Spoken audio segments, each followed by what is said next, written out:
কৃষকের দুপুরের খাবার খাওয়ার সময় হলো। কি খাবার আছে?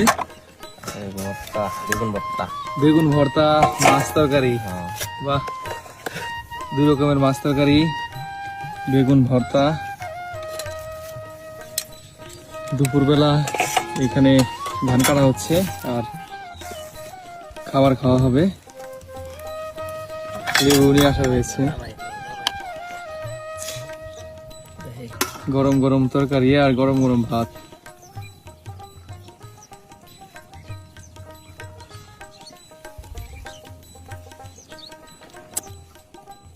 কত কষ্ট করে কৃষকের কাজ করতে হয় দেখতে পাচ্ছেন। বাড়ি অনেক দূরে, এর জন্য এখানেই খাবার খাওয়া হচ্ছে, দুপুরের খাবার। সকালেও তো এই চকে খাইছেন না? সকালেও চকে খাওয়া হচ্ছে।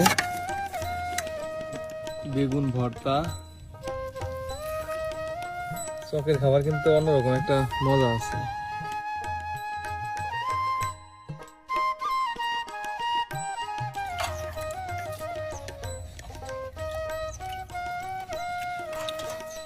এভাবে খাবার খাওয়ার মজাটা অন্যরকম, কারণ চকের খাবার অন্যরকম মজা লাগে।